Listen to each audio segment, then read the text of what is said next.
존귀하신 주의 이름, 존귀하신 주의 이름 높이 기쁨 내도다. 주의 품에 안길 때에 기뻐 찬송 부르리. 우리 갈 길 다간 후에, 우리 갈 길 나간 후에 주 앞에 나아가 아멘. 왕의 왕께 경배하며 멸류관을 드리리. 아멘. 예수의 이름은 세상의 소망이요. 예수의 이름은 천국의 기쁨이. 예수님의 이름은, 예수의 이름은 세상의 소망이요. 예수의 이름은 천국의 기쁨일세.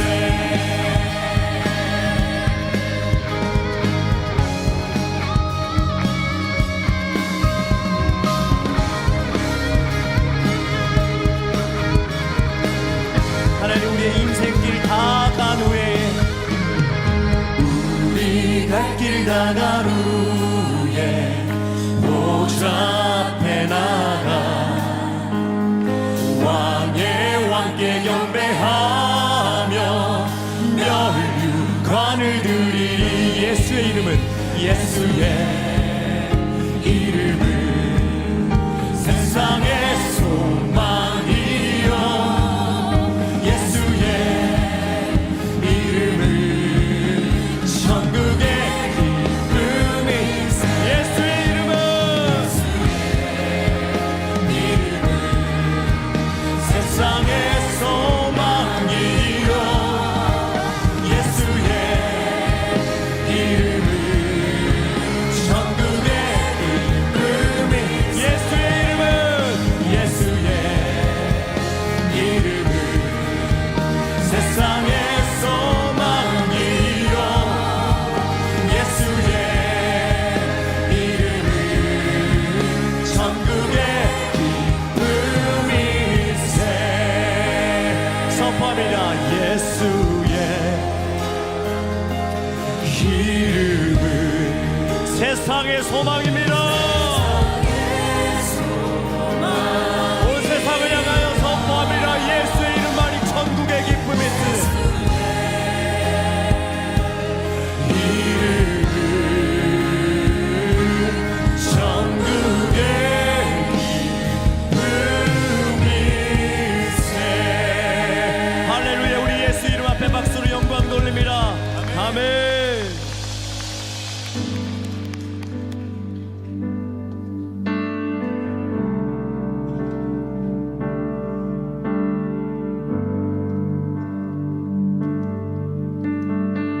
주 여호와는 광대하십니다. 주 여호와는 광대하시도다.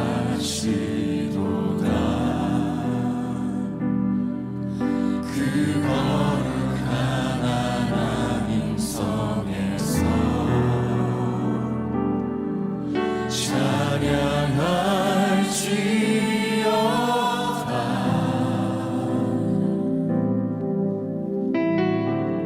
주님께서 우리에게 승리 주셨습니다. 주 승리 우리에게 주셨도다. 모든 원수 물리치셨네. 엎드려 절하세.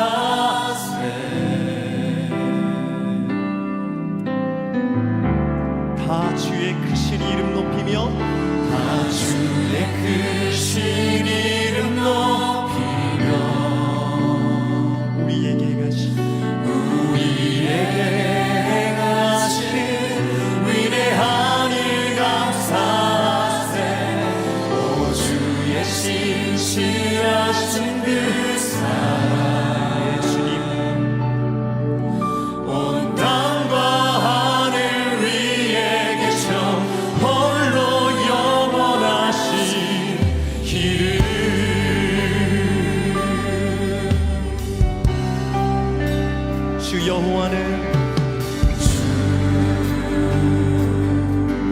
여호와는 왕대하시도다.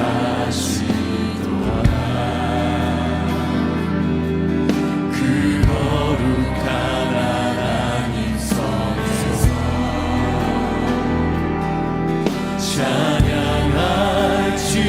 찬양할지어다.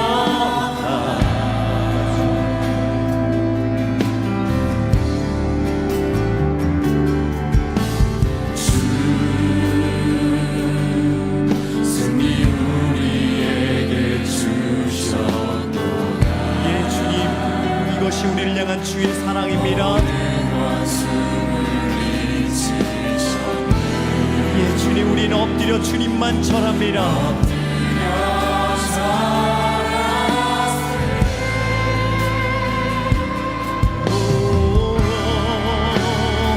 다 주의 크신 이름 높이며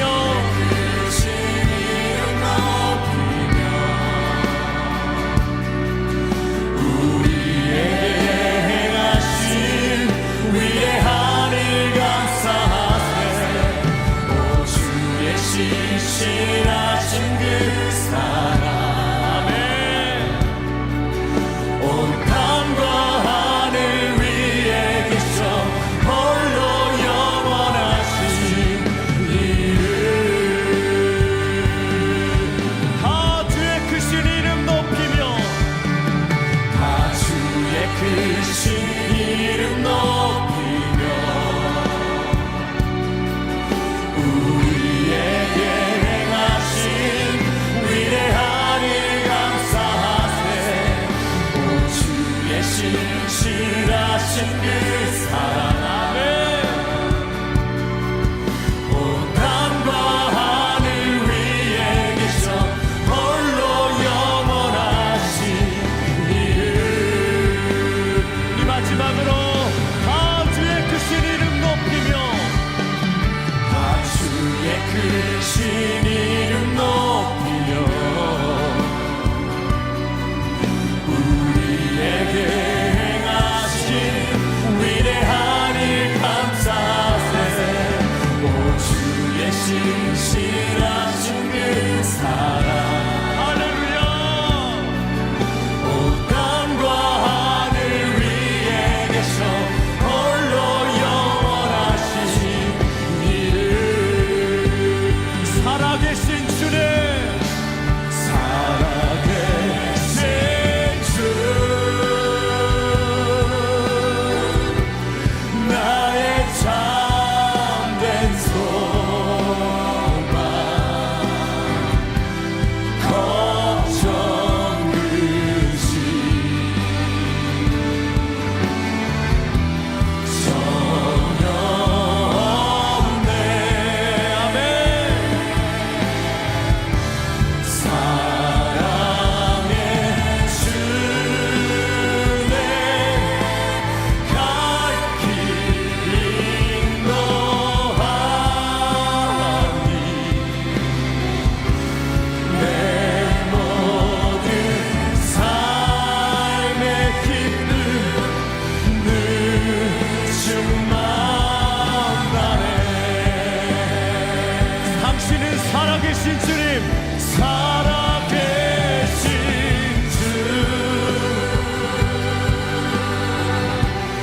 나의 참된 소망, 걱정 근심 예 주님, 그렇습니다. 전혀 없습니다. 사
다 함께 합심하여 함께 기도하기를 원합니다. 첫 번째는 자라나고 있는 교회의 다음 세대들을 위해 함께 기도하시겠습니다. 이제 성경학교가 마무리되어서 또 3키바로 이 아이들의 믿음이 온전히 또 성장할 수 있는 길이 될 수 있기를, 또 아이들이 이곳에서 하나님의 말씀을 듣는 기쁨이 무엇인지 깨닫게 하시고 예수 그리스도의 제자된 삶을 살아가는 아이들이 될 수 있도록, 그리고 두 번째로 오늘 드려질 예배를 위해서 함께 기도하시겠습니다. 단위에 세우신 담임 목사님의 건강을 붙들어 주시고 오늘 선포되는 이 하나님의 말씀이 우리 일주일간을 살아낼 수 있는 힘을 얻어가는 예배의 자리가 될 수 있도록 우리 다 함께 합심하여 기도하며 나아가겠습니다. 기도하시겠습니다. 하나님 감사합니다. 우리 사랑하는 3일의 모든 성도들 또 예배의 자리를 사모하며 하나님의 말씀을 사모하며 이 예배의 자리에 나왔습니다. 주님, 이곳에서 하나님의 말씀과 하나님께 예배드리는 이 모든 순간순간마다 주님께서 임재하여 주시고 이곳에서 들려지는 주님의 말씀을 통하여서 우리가 한 주를 살아내며 이겨낼 수 있는 한 주가 될 수 있도록 주님 붙들어 주시옵소서. 교회의 다음 세대들을 위해 기도합니다. 주님, 이곳에서 아이들이 예수 그리스도의 제자로서 온전히 세워질 수 있도록 도와주시고, 또한 이곳에서 하나님의 말씀을 사모하고 하나님의 말씀을 듣는 것들이 얼마나 큰 기쁨인지 깨닫고 알아가는 다음 세대를 볼 수 있도록 주님을 함께 하여 주시옵소서.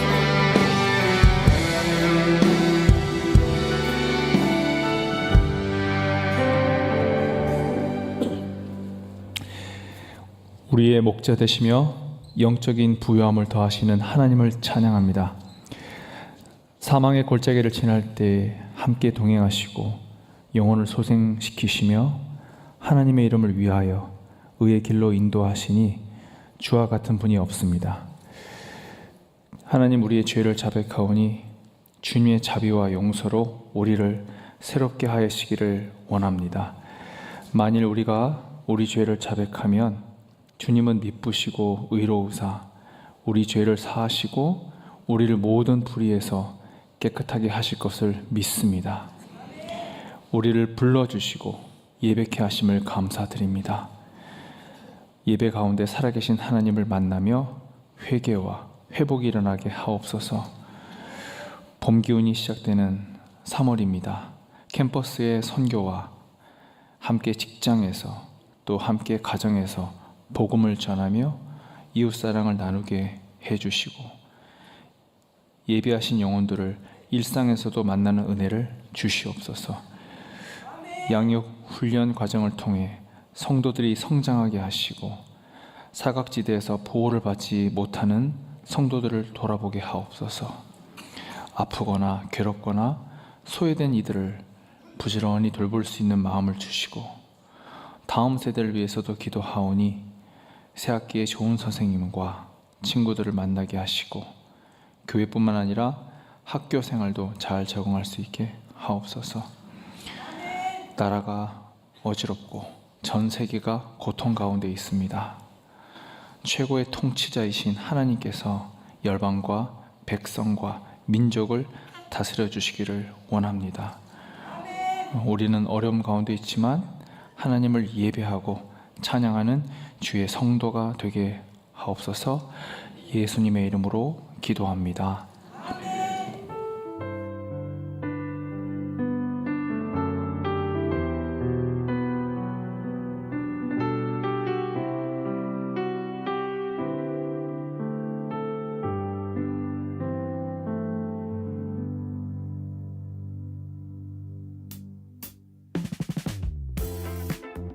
샬롬! 2025년 3월 첫째 주 3일 뉴스를 전해드립니다. 3일교회 처음 오신 성도 여러분, 주님의 이름으로 환영합니다. 새가족 등록은 1부부터 5부 예배 후 비관 5층 새가족실로 오시면 하실 수 있습니다. 새가족 등록을 하신 후에는 새가족 교육을 이수하셔야 하는데요. 교육은 비관 건너편 시관 지하 1층에서 진행됩니다.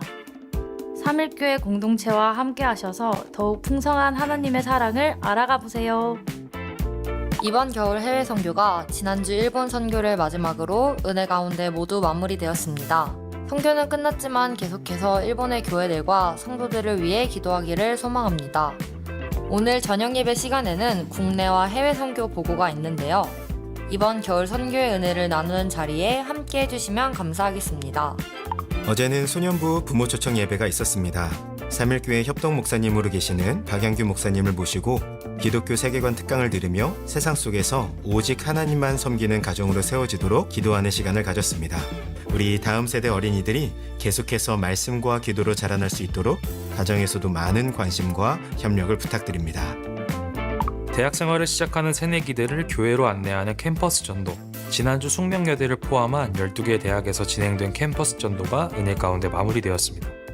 이후에는 각 캠퍼스 모임을 통해 캠퍼스 전도가 진행되는데요. 앞으로 계속되는 캠퍼스 사역에 많은 기도와 참여 부탁드립니다. 금요 3기바가 다시 시작됩니다. 금요일 저녁 부모님들이 예배하는 동안 아이들도 따로 모여 예배하고 말씀 안에서 즐겁게 놀며 하나님을 더 알아가는 시간을 보내는데요. 다시 개강하는 금요 3기바에 많은 관심과 참여 부탁드립니다.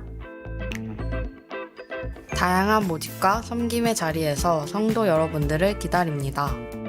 3일 아카데미 교리반에서 전산상의 오류로 미처 신청하지 못하신 분들을 위해 추가 모집을 진행합니다.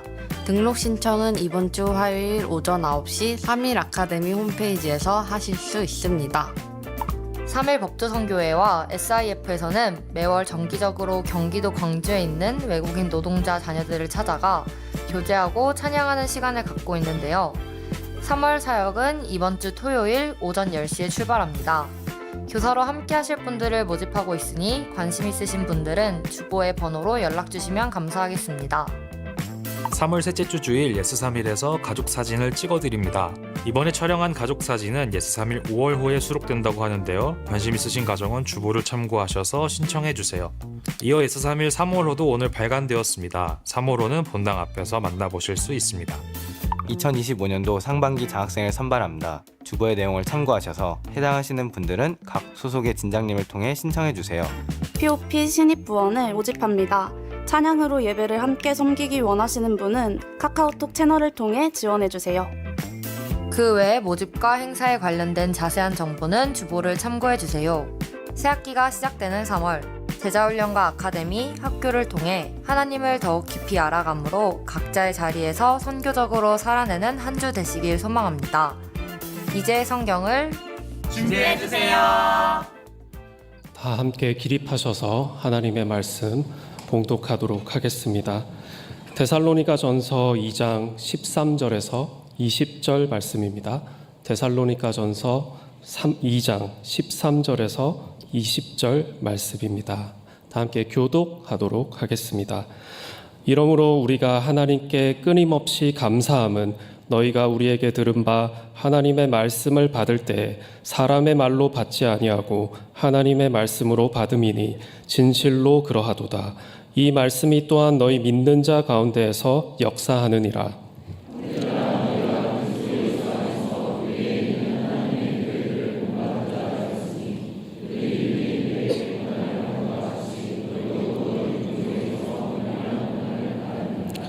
유대인은 주 예수와 선지자들을 죽이고 우리를 쫓아내고 하나님을 기쁘시게 하지 아니하고 모든 사람에게 대적이 되어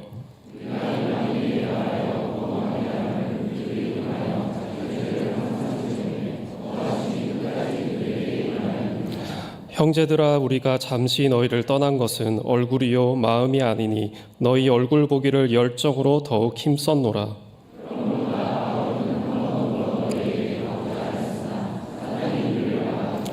우리의 소망이나 기쁨이나 자랑의 면류관이 무엇이냐? 그가 강림하실 때 우리 주 예수 앞에 너희가 아니냐? 너희는 우리의 영광이요 기쁨이니라. 아멘. 할렐루야. 성가대 하나님께 찬양 올려드리겠습니다.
우리 다시 한번 큰 박수로 격려합시다. 감사합니다. 잠시 기도하겠습니다. 오 주님, 다시 한번 우리를 소성시키시고 은혜를 주시려고 새봄을 주심을 감사합니다. 힘겨웠던 지난 겨울을 뒤로하고 맞이하는 새 달 3부 예배로 불러주셔서 오직 주께만 경배토록 드리는 찬양을 연락해 주시며 간구를 기억하시고 성도들이 주께서 허락하신 은혜를 구별하여 드리는 예물을 받으시어서 이 물질은 땅끝까지 황폐한 곳에 스며들어가 나뉘어 흘러가 오직 생명의 열매를 맺는 데 쓰임받도록 함께하여 주시옵소서. 부족하고 연약한 종을 주의 자비로운 손길로 덮어 주시옵기를 간절히 바라옵고 예수님 이름으로 감사하며 기도드리옵나이다. 아멘. 할렐루야. 자, 오늘 인사 나누실까요? 잘 오셨습니다. 반갑습니다. 오늘은 데살로니가 전서 5번째 시간으로 2장 마지막 절까지 나누도록 하겠습니다.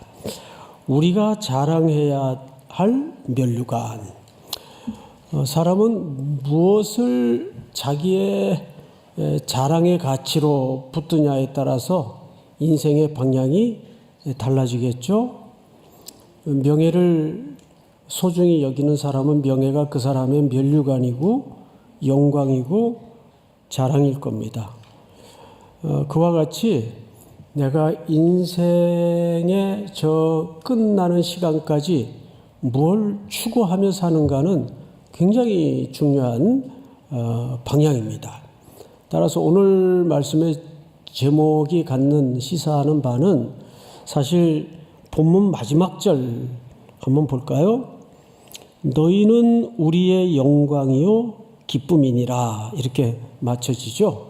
이 결론에 사도 바울이 도달할 때까지 어떤 논의와 어떤 질서와 어떤 흐름을 우리에게 던져주는가를 보도록 하겠습니다. 자, 13절을 한번 보십시다. 첫 절이죠. 이러므로 우리가 하나님께 끊임없이 감사함은 데살로니가 성도들에게 사도의 일행들이 끊임없이 지속적으로 감사한 내용이 하나 있었어요. 궁금하죠? 어떤 내용일까요? 너희가 우리에게 들은 바 하나님의 말씀을 받을 때 사람의 말로 받지 아니하고 하나님의 말씀으로 받음이니 진실로 그러하도다. 자, 이게 무슨 얘기냐 하면 우리 앞서 시간에도 잠깐 언급을 했지만 사도들의 일행이 이 복음이 없던 데살로니가 도시로 들어가서 생전 들어보지 못한 새로운 이야기를 전하기 시작했습니다. 근데 당시는 유랑 철학자들이라고 해서 거리에 철학자들이 많았고 교사들이 돌아다니면서 강연을 많이 했습니다. 그래서 그들은 화려한 말기술, 간사, 속임, 거짓 이런 걸로 미화시켜서 어떻게 하든 수익을 챙기는데 그 화려한 말주변과 수사학을 또는 변론을 통해서 백성들을 미혹하고 속이기 시작합니다. 이게 지난주 다루었던 내용이에요. 자, 여러분 우리 몇 절을 보시냐 하면 2장을 한번 볼까요? 3절을 보세요. 우리의 권면은 간사함이나 부정에서 난 것이 아니요 속임수로 하는 것도 아니라. 또 5절을 보시면 너희도 알거니와 우리가 아무 때에도 아첨하는 말이나 탐심의 탈을 쓰지 아니한 것을 하나님이 증언하시느니라. 이런 얘기를 하는 거죠. 그런 거리의 철학자들처럼 오로지 돈의 수익을 위해서 갖은 화려한 언변을 동원해서 당시에는 수사학이 굉장히 발달을 했어요. 연설 기술이 굉장히 발달을 했어요. 그런 이익의 문제 때문에. 그러니까 어느 날 허름한 무리들이 이 도시에 들어와서 생전 들어보지도 못했던 이야기를 자꾸 하는데 그런 아류의 거짓 선동자들로 왜 사도들이 오해를 받지 않았겠습니까? 해서 사도들의 일행은 그 당시 관행을 일절 금지했어요. 요를 받지 않은 거예요.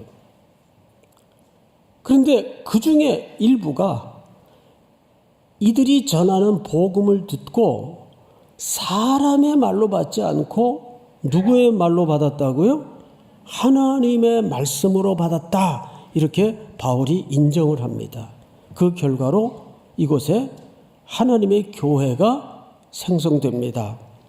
자, 이것은 매주 또는 간헐적으로 이런저런 설교를 듣고 신앙생활을 해야 되는 여러분에게도 중요한 질서지만 복음을 가르치고 선포하고 전하는 저희들의 입장에서도 굉장히 중요한 원리가 됩니다.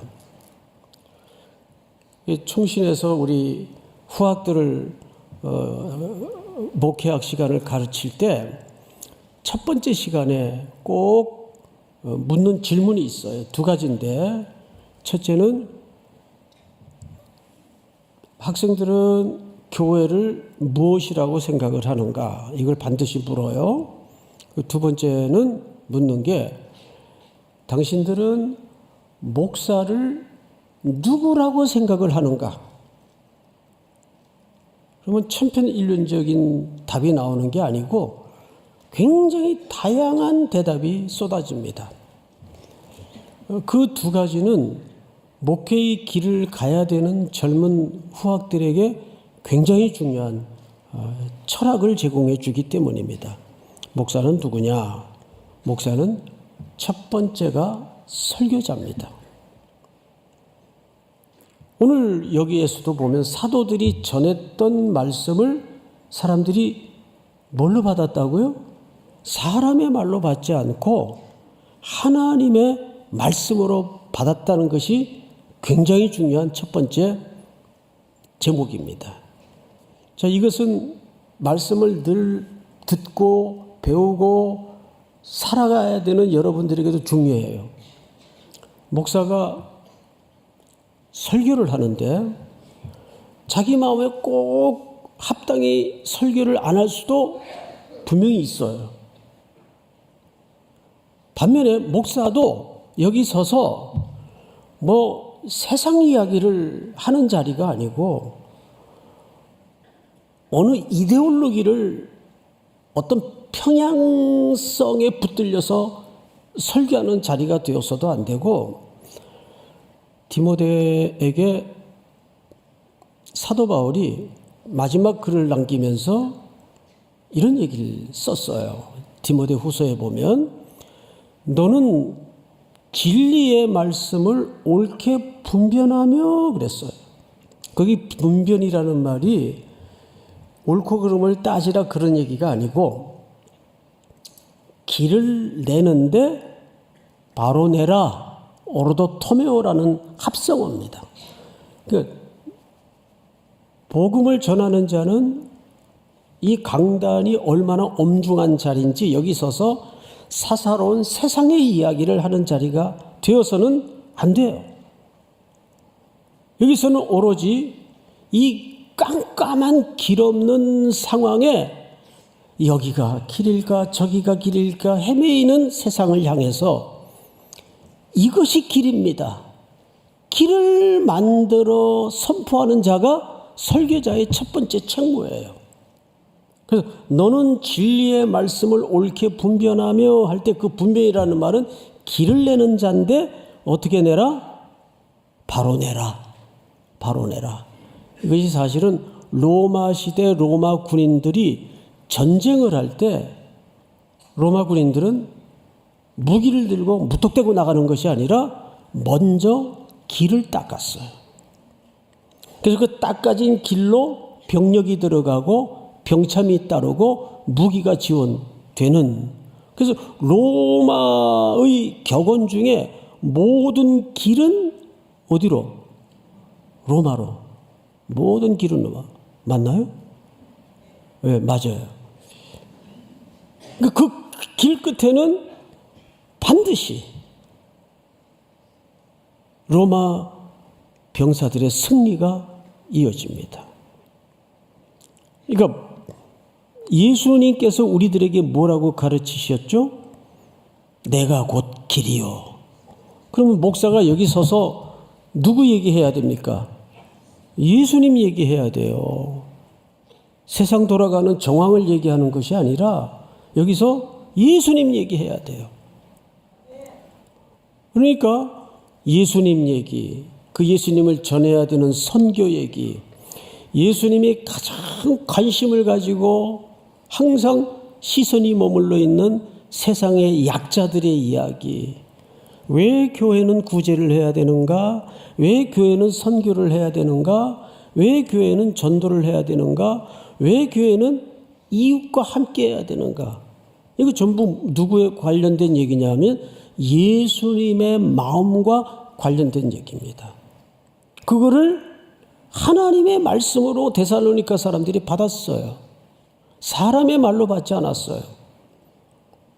그런데 가끔 가다가, 아주 자주 있는 일은 아니지만 설교를 하고 나면은 막 화가 나가지고 막 저한테 메일을 보내고, 그 내용을 들여보면 자기가 추구하는 가치관에 안 맞는 얘기를 했다 그 말이에요. 그럴 수 있죠. 그럴 수 있잖아요. 아니 뭐 너무 과하게 아멘을 하시면 제가 부담이 되는데, 그래서 여러분 참 설교가 어려워요. 특별히 요즘은 이 대형교회 목사들, 뭐 우리 교회도 거기에서 예외일 수는 없지만 여기서 이 엄중한 자리에서 정치적 얘기를 한다는 것은 완전히 살벌한 얘기가 될 수밖에 없습니다. 심지어는 우리 교회 목사님은 넥타이 색깔이 뭔가, 응? 나 오늘 아침에 이거 매면서 고민했어요. 파란색이냐 빨간색이냐. 그냥 골고루 매요. 걱정하지 마세요. 그러니까 그만큼 민감하다 그 말이 요즘은. 근데 교회 와서는 그런 생각 다 접고 설교 시간에 누구 말로 받으라는 거예요? 하나님 말씀으로. 근데 그 말씀이 들어가서 우리 속에서 어떻게 작용을 하죠? 성경을 잘 보세요. 13절 끝에 보면 하나님의 말씀으로 받음이니 진실로 그러하도다. 이 말씀이 또한 너희 믿는 자 가운데에서 뭐 하느니라? 역사하느니라. 믿습니까? 여러분, 이 말씀의 역사는 사람의 말로 받는 사람의 심령 속에서는 역사가 일어나질 않아요. 그걸 어떻게 받는 사람? 믿음으로 받는 사람에게, 하나님의 말씀으로 받는 사람에게 그 말씀은 활력이 있어서 역사가 일어나는 거예요. 우리 히브리서 4장 12절을 한번 볼까요? 우리 같이 읽습니다. 시작. 하나님의 말씀은 살아있고 활력이 있어 좌우의 날선 어떤 검보다도 예리하여 혼과 영과 및 관절과 골수를 찔러 쪼개기까지 하며 또 마음의 생각과 뜻을 판단하나니. 아멘. 이런 역사가 어떤 심령에서만 작용된다는 겁니까? 그걸 하나님의 말씀으로 받아들이는 자에게. 자, 여러분, 제가 간혹 이런 표현을 써요. 왜 여러분들에게 하나님께서 믿음을 주시는가? 왜 믿음을 주세요? 우리 찬양대만 왜 하나님께서 믿음을 주실까요? 이런 분위기면 안 돼요. 자, 다 같이 시작. 써먹으라고. 따라서 하라니까요. 써먹으라고. 믿음은 하나님이 여러분들에게 왜 주시는 거예요? 선물로. 써먹으라고 주는 거예요. 써먹으라고. 근데 오늘 보니까 하나님의 말씀으로 받으니까 그 믿음 속에서 말씀이 뭘 일으켜요? 역사를 일으켜요. 역사. 그래서 더 궁금해지죠. 야, 도대체 뭐 어떤 상황인데 역사를 일으킨다고까지 표현을 바울이 썼을까? 자, 다음 절을 한번 보십시다. 형제들아, 너희가 그리스도 예수 안에서 유대에 있는 하나님의 교회들을 본받은 자 되었으니. 자, 잘 생각해 보세요. 저를 보세요. 바울이 너희 속에 들어간 하나님의 말씀이 역사를 일으켰대요. 근데 그 역사가 도대체 뭐 어떻게 됐다는 얘기냐 보니까 본받는 자가 됐대요. 누구를? 유대 땅에 하나님의 교회를 본받는 자가 됐대. 유대 땅에도 예루살렘을 중심으로 초대교회가 생겼잖아요. 그 교회를 본받는 자가 됐대요. 아, 그러면 그 교회가 굉장히 뭐 훌륭했나 보다. 숫자도 많고 건물도 으리으리하고 그런 본받음일까요? 성경을 잘 읽어보세요. 14절을 제가 마저 읽겠습니다. 본받은 자 되었으니 그들이 유대인들에게 뭘 받은가 같이. 예. 자, 그들이 유대인들에게 고난을 받았다는 말은 동족에게 고난을 받았다는 얘기죠. 유대 땅의 교인들이니까. 동족에게 예수를 믿는 이유로 지금 유대 땅의 교회들은 고난을 받았어요. 그런데 이 논증이 어디로 가는가를 잘 보세요. 14절을 보시면 너희도 너희 동족에게서 동일한 고난을 받았음이라. 그러니까 이런 거죠. 너희가 그 말씀을 하나님의 말씀으로 받고 그 말씀에 믿는 너희에게 역사를 일으켰대요. 근데 그 역사가 어느 부분에서 역사가 일어났는가 하면 유대 땅의 하나님의 교회들이 고난을 받고 있는데 너희도 동일한 고난을 받지 않느냐. 그러면 데살로니가 성도들도 동일한 고난을 받는다면 그들은 누구한테 고난을 받겠어요? 이방 땅에 자기 도시의 사람들에게 고난을 받는 거예요. 유대인들이 유대 땅에 설립된 교회 성도들을 박해했듯이 데살로니가 도시의 사람들이 데살로니가에 있는 교회를 박해하기 시작한 겁니다. 이건 뭐하는 집단들인가? 왜 듣도 보도 못한 이상한 도를 가르치고 저것들을 따르게 하나? 박해를 시작한 거예요. 자, 그런데 성경을 보세요. 15절 다 같이 시작. 유대인은 주 예수와 선지자들을 죽이고 우리를 쫓아내고 하나님을 기쁘시게 하지 아니하고 모든 사람에게 대적이 되어. 네, 유대인들은 정확히 얘기하면 구약에서부터 오고 오는 선지자들을 박해하고 잡아서 가두고 잡아서 죽이고 그랬어요. 그래서 모든 사람들의 대적이 된 겁니다. 근데 16절을 보시면 똑같은 얘기를 해요. 우리가 이방인에게 말하여 구원받게 함을 그들이 금하여 자기 죄를 항상 채움에 노하심이 끝까지 그들에게 임하였느니라. 자, 여러분 여기에서 결국 바울이 말하고 싶은 게 뭔지 아세요? 지금 논증을 따라서 쫓아와 보니까 이런 결론에 도달하게 됩니다. 너희들이 하나님의 말씀으로 받았던 그 말씀이 믿음을 통해서 이 속에 역사가 일어났어요. 근데 그 역사가 뭐 어떻게 된 역사냐? 성경을 보니까 본받는 역사가 됐어요. 누구를 본받았느냐? 유대 땅에 세워진 교회들이 유대인들로 고난을 당한 그것을 본받는 자가 되었다. 보니까 데살로니가에도 똑같은 일들이 일어나고 있어요? 안 일어나고 있어요? 일어나고 있어요. 유대 땅이나 이방 땅이나 복음의 적대적인 분위기가 일어난 것은 다릅니까? 같습니까? 본질이 같아요. 그러니까 죄에 빠진 세상은 기본적으로 복음에 대해서 적대감을 갖게 되어 있습니다. 그 얘기를 지금 하는 거예요. 그러니까 여러분, 여기서 바울이 말하는 것은 이데올로기를 말하는 게 아니고 민족주의를 말하는 게 아니고 또는 국가와 국가를 얘기하는 게 아닙니다. 인간의 본성, 죄에 빠진 인간의 본성은 복음이 들어갈 때마다 적대감을 일으키고 그 적대감 때문에 하나님의 교회는 무엇을 겪을 수밖에 없다. 고난을 겪을 수밖에 없다. 그러면 데살로니가 교회 성도들의 심령 속에 하나님의 말씀으로 받아진 그 말씀이 믿음으로 작용을 해서 무엇과 맞서 있는 겁니까? 고난과 맞서 있는 겁니다. 그 믿음이라는 게 그렇잖아요. 모든 게 너그럽고 모든 게 널널할 때 그렇게 믿음이 소용되기보다는 믿음은 언제 정말 필요한 겁니까?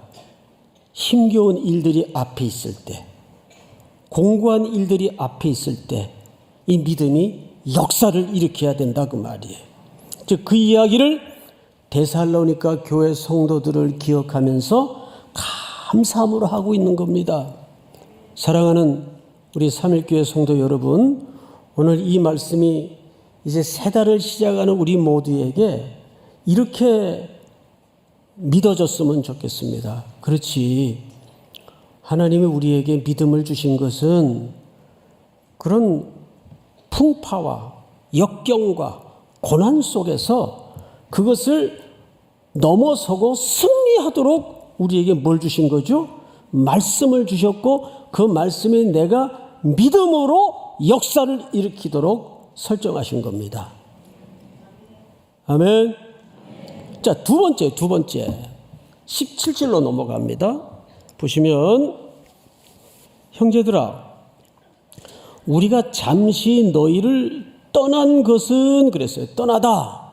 이 떠나다라는 말이 사실은 굉장히 중요한 얘기입니다. 이 떠나다라는 말은 부모가 자녀를 잃었다 또는 자녀가 부모를 잃었다. 여러분 사람이 살아가는 이 인간 세상에서 이 떠난 만큼 인간에게 지독한 슬픔과 고통을 본질로 주는 상황은 없어요. 그래서 물론 배우자도 그런 사례에 해당하겠지만 오늘 여기서는 특별히 자녀를 잃은 부모의 마음, 반대로 부모를 잃은 자녀의 마음이 떠난다라는 표현을 썼어요. 근데 이 표현을 어디다 썼는가를 잘 보세요. 형제들아, 우리가 잠시 너희를 떠난 것은 얼굴이요 마음은 아니다. 우리 이런 말 많이 들었죠? 눈에서 멀어지면 어디에서 멀어져요? 마음에서 멀어져요. 정말 그런 것 같아요. 그래서 가족끼리는 특별히 부부관계라든지 또 부모와 자식관계라든지 이렇게 오래 못 보면 그렇게 서먹서먹해진다 그래요. 별 스토리가 없으니까. 사람이라는 게 이렇게 스킨십을 갖고 관계를 맺으면서 그 속에서 수많은 간헐적인 정기적인 만남을 통해 서사를 만들고 스토리를 엮어내는 게 우리의 친밀감 아니에요. 그런데 뭐 요즘 세상이 워낙 다양한 삶의 패턴으로 살아가다 보니까 이렇게 부득이하게 떨어지는 경우가 많이 있어요. 가족끼리도. 그때 우리는 눈에서 멀어지면 마음에서 멀어지는 감정적 경험을 합니다. 근데 바울이 여기서 강조하는 얘기가 우리가 부득이 떠나야 됐지만 이 말은 무슨 얘기냐면 사도 바울이 사도행전 16장 17장을 통해서 이런 고난의 이야기를 함축하고 있는 겁니다. 그는 원래 마게도냐로 오려고 하지 않았어요. 근데 강제적으로 마게도냐 사람의 환상을 하나님이 보이시면서까지 바울의 일행을 등을 밀어 빌립보에 도착을 시켰습니다. 거기서 험한 일을 겪죠. 체포가 되고 고발을 당하고 매질을 당해요. 그리고 당당히 재판받을 권리가 있는데 그 권리마저도 쓰지 않고 능욕을 겪죠. 그리고 감옥에 들어갑니다. 하나님의 특별하신 방법으로 그들을 구출해서 결국 그들이 반강제적으로 빌립보를 떠나게 돼요. 떠나서 도착한 데가 어딥니까? 데살로니가예요. 근데 여기는 또 시정 잡배들, 불량배들, 깡패들이 많은 도시예요. 관청을 끼고 저작거리에서 그런 못된 짓 하는 불량배들이 또 이 바울의 일행을 여기서 복음을 전하지 못하도록 괴롭힙니다. 그래서 그들이 어디로 쫓겨나냐 하면 베레아로 쫓겨나요. 베레아에서 열심히 복음을 전하는데 또 베레아 사람들은 아주 신사적이어서 마음의 여유가 많고 그런 기질 때문에 복음을 잘 받았어요. 근데 세상에 데살로니가에 있던 그 불량배들이 거기까지 쫓아와서 복음을 전하지 못하게 만들어요. 이게 세상의 분위기예요. 이게 사탄의 권세 잡은 자들은 항상 복음을 듣지 못하도록 방해하는 게 주특기입니다. 어떻게 설득을 해서 남편을 그냥 겨우 이제 3월 2일 날 이제 3.1교회 꼭 예배 참석하기로 철석같이 약속을 했는데 하필 그날 상사 되시는 전무님이 골프 가자고 이른 아침부터 전화를 하는 거예요. 또 무슨 일을 하거나 이럴 때 꼭 사탄이 방해를 해요. 이게 왜 그런지 아세요, 여러분? 에베소서 6장 12절을 한번 보세요. 띄워주세요. 다 같이 시작. 우리의 씨름은 혈과 육을 상대하는 것이 아니요 통치자들과 권세들과 이 어둠의 세상 주관자들과 하늘에 있는 악의 영들을 상대함이라. 네, 사탄은 절대 교회나 성도들을 향해서 논리적으로 덤비질 못합니다. 왜? 엄연한 진리이기 때문에. 그래서 사탄이 주로 노리는 데가 협박을 해요. 감정선을 건드려요. 오히려. 근데 사람이 감정선을 건드릴 때 제일 힘들어요. 내가 바본 줄 알아? 그리고 하나님께서 하라 명하신 일들을 집어던지거나 놔버리게 만들어요. 이게 교회 공동체, 영적인 공동체에서 사탄은 논증을 해서 팩트로 덤비기에는 할 수 없으니까 성도들의 감정선을 건드려요. 그래서 교회에서 회의 많이 하지 마세요. 공동회의, 재직회, 각 모임에서 회의를 많이 하는데 그 회의할 때 회의를 깨트리는 방법이 옳고 그름으로 깨지는 법은 없어요. 말을 기분 나쁘게 해서 깨트립니다. 꼭 그래요. 언성을 높여서 깨트려요. 이게 어둠의 권세 잡은 자들이 팩트로는 이길 수 없으니까 감정선으로 건드리고 들어오는 겁니다. 그래서 에베소서에 보면 우리의 감정을 어떻게 잘 절제해야 되는지, 그래서 갈라디아서에 보면 성령의 9가지 열매도 전부 성품에 관한 것입니다. 교회에서는 찬송 부를 때 외에는 도레미 미 이상의 볼륨으로 얘기하지 마세요. 거기까지 나적나적하게. 그래서 성경을 다시 보시면 형제들아 17절이죠. 우리가 잠시 너희를 떠난 것은 얼굴이요 마음은 아니니 너희 얼굴 보기를 열정으로 더욱 힘썼노라. 자, 앞을 보실까요? 이 시간에 특별히 온라인으로 예배 드리는 분들 저를 보세요. 저를. 제가 2부 때도 같은 말을 했는데 다음 주에는 모니터 밑에 이 말씀이 들어가 있을 거예요. 너희 얼굴 보기를 열정으로 더욱 힘썼노라. 여러분, 온라인이라는 것은 비상한 상황의 비상한 수단이에요. 이제 일상으로 우리가 복귀했다면 그런 특별한 케이스 외에는 몸이 편찮다든지 또 어디 급한 일이 생겨서 멀리 출타 중에 있다든지, 그러니까 이 온라인으로 해외에서들 예배를 많이 드리시더라고요. 우리 청년들도 유학 가서 온라인으로 들었고, 그럴 경우에는 그건 부득이한 상황이지 않습니까? 그런데 지금 이게 일상이 되고 편리하니까 옛날 같은 경우에는 예배 시간 조금 늦겠다 싶어도 어떻게든 택시라도 잡아 타고 옛날에는 왔어요. 근데 조금 늦겠다 싶으면 모니터 키자. 그리고 이제 옷도 안 갈아입고 파자마 바람으로 앉아있다가 여러분 혼자서 소파나 또는 식탁에 앉아서 모니터만 켜놓고 찬양 드리는데 찬양이 나와요? 안 나오죠. 입술만 그냥 달짝달짝 하다가 끝나죠. 그리고 또 급하면 냉장고 문 열었다가 물 한 모금 마시고 와서 또 보고. 그러니까 너희 얼굴 보기를 열정으로 더욱 힘썼노라. 우리 모니터에 계신 성도 여러분, 이제 나오세요.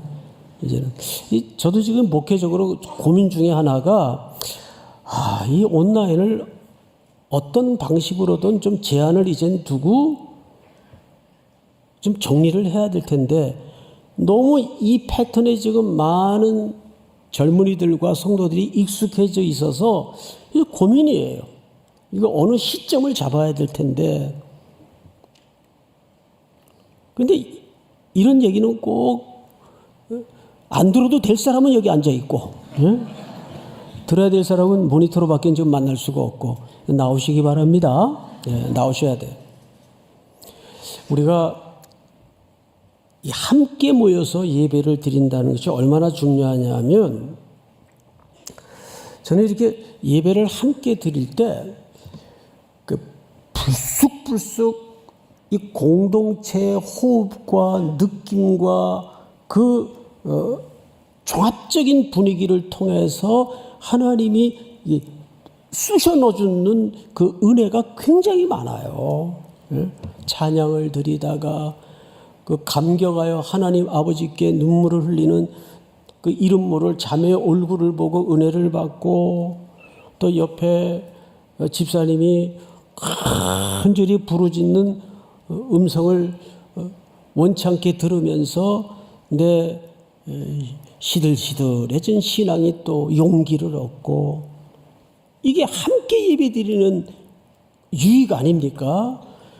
너희는 그날이 가까움을 볼수록 어떻게 하라 그랬어요? 모이기를 힘쓰라 그랬어요. 힘쓰라. 사도 바울도 여기에서 그 성도들의 얼굴 보기를 얼마나 열정적으로 힘썼는지 다음 절에 이렇게 소개하고 있어요. 18절에 보니까 그러므로 나 바울은 한 번, 두 번 너희에게서 가고자 하였으나 사탄이 우리를 막았도다. 그러니까 사탄은 첫째 말씀을 못 듣게 만듭니다. 성도들이 모이지 못하게 만듭니다. 이것만큼 좋은 전략은 없거든요. 그런데 그동안 한국교회는 코로나라는 이 참 지금 생각해도 믿겨지지 않는 이 비상한 상황 이상의 환란 속에서도 이렇게 버텨내고 이겨낸 거 보면 참 한국은 하나님이 사랑하시는 민족이에요. 영적으로 어떻게 그렇게 예배를 사모하는 민족이 됐는지 저는 그거를 논리적으로 설명할 수가 없고 참 복이다. 그 고백밖에는 할 말이 없습니다. 복이죠. 그러면서 마지막으로 사도 바울이 하고 싶은 얘기를 진짜 하는 겁니다. 19절 우리의 소망이나 기쁨이나 자랑의 면류관이 무엇이냐? 그가 강림하실 때 자 여러분 강림이라는 말이 재림이라는 말이죠. 파루시아. 근데 이 말이 원래는 정치적인 용어예요. 1세기 로마 시대에 황제가 어느 도시를 방문한다. 그걸 파루시아라고 그랬어요. 황제가 그 도시를 방문하면 그 도시의 어려운 문제들이 해결이 되고 큰 선물을 가지고 시혜를 베풀게 됩니다. 그래서 황제가 오신다라는 그 방문 계획이 세워지면 온 도시가 황제의 파루시아를 위해서 철저히 준비합니다. 도로 보수하고 지저분한 거 걷어내고 질서를 잡고 이게 파루시아예요. 최고로 준비하는 겁니다. 바울이 의도적으로 이 단어를 주님의 다시 오심에다가 적용을 하는 거예요. 황제가 파루시아 강림해서 도시의 문제와 인생의 문제를 해결하는 것이 아니라 우리의 만주가 되시고 만왕이 되시는 우리 주 예수 그리스도가 강림하실 때 파루시아. 그래서 이 단어를 정치적인 단어지만 인용을 하는 거예요. 그러면 우리는 어느 시간에 우리 인생의 시간표를 맞춰 삶을 설계해야 될까요? 바로 예수님의 파루시아. 그 시간에 초점을 맞추어서. 그러면 오셔서 뭘 카운트하실 것 같습니까? 하나님의 잃어버린 백성들을 사람이 면류관이 돼야 돼요. 어제도 토요일 날 우리 초등부 학생들이 여기 부모님들과 그득 앉아가지고 같이 하나님의 말씀을 들었어요. 아까 영상에서 보신 것처럼. 그리고 이제 교회에서 우리 여전도에서 준비하신 점심을 먹으러 다 내려갔어요. 저도 오랜만에 토요일이라 좀 내려갔어요. 아이들 좀 보려고. 그런데 우리 애들은 저만 보면 잘생겼다 그래요. 정말로. 어제도 내려가니까 잘생겼어요, 목사님. 근데 뒤에 말이 대박이에요. 들어보시고. 뒤에 말이. 근데 왜 이렇게 늙으셨어요? 그래요. 그래서 내가 할아버지야. 그랬죠. 아직 손주 손녀는 없지만 그 아이들을 눈은 정확해요. 그리고 아이들은 거짓말을 못해요. 걔들 보면 그냥 저절로 마음이 훈훈해지고 뜨끈해지고, 얘네들이 우리가 수백억을 들여서 그라운드 3일을 왜 준비했겠어요? 우리 이런 건물도 있다, 이런 시설도 있다, 그거 자랑하려고 했겠어요? 아니에요. 청년들이 주일만 되면 이 일대 카페를 전명하고 거기에 나가는 돈들이 얼마나 많은지 몰라요. 이제 그라운드 3일이 곧 정식 오픈이 될 텐데, 거기에는 청년들이 음식을 만들 수 있는 공간도 있고, 각 룸에 들어가서 마음껏 배우고 교제할 수 있는 공간도 있고, 또 우리 법인의 카페도 글로 다 옮기고, 다 그 지역에, 그 앞에는 그 젊은이 아파트가 병풍처럼 둘러차 있어요. 그래서 그들도 마음껏 오셔서 접근성 좋게 또 공부할 수 있도록, 또 교제할 수 있도록 그렇게 열어놓으려고 그 재정을 그만큼 드린 겁니다. 사람밖에 남는 게 없어요. 근데 불행히도 우리나라는 인구 소멸 국가 중에 1순위입니다. 초저출산율 때문에 이 지구상에서 제일 먼저 인구가 줄어서 사라질 나라 첫 번째예요. 이걸 해결하기 위해서는 첫 번째로 이것도 사회적 문제가 되는데 주거 문제가 해결이 돼야 돼요. 주거 부담 비용이 너무 많아요. 너무 많아. 그리고 무조건 애만 낳으라 그러는 게 아니라 그 아이들을 낳으면은 그 아이들을 돌볼 합리적인 기관이, 돌볼 수 있는 서비스가 사회적으로 있어야 됩니다. 어차피 인구가 줄어드는 현상을 거스를 수는 없다면 또 노년층에 대한 재취업 문제도 사회적으로 고민을 해야 돼요. 이런 사회 전반에 걸친 포괄적인 내용을 교회가 다 할 수는 없지만 이 지역사회에서라도 우리 교회가 선한 이웃이 되어서 그들에게 이제 설교 끝나라고 전화를 지금 하시는 거예요. 새로 맞는 3월은 여러분들에게 이 말씀이 하나님의 말씀으로 들어가서 믿음의 역사를 일으키는 은혜가 있기를 주의 이름으로 축복합니다. 우리 다 일어나십시다.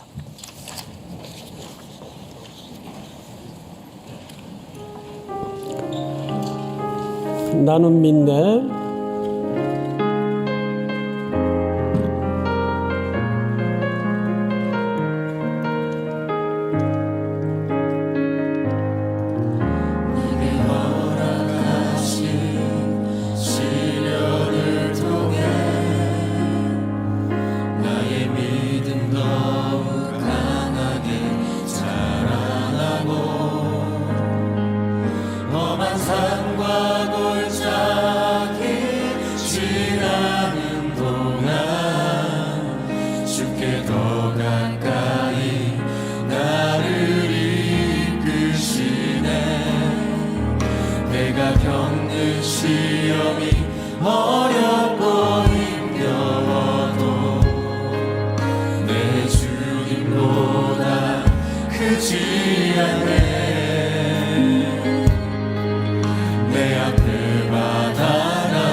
사랑하시는 하나님 아버지, 감사합니다.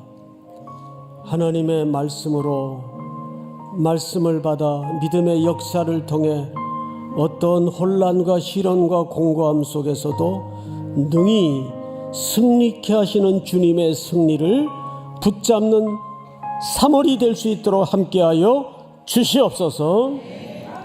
지금은 우리 구주 예수 그리스도의 은혜와 하나님 아버지의 사랑과 성령님의 교통하심이 머리 숙여 경배하는 사랑하고 사랑하는 3일의 성도들, 해외, 국내, 멀리 출타해 있는 가족들, 복중의 생명까지 영원토록 함께 있을지어다. 아멘.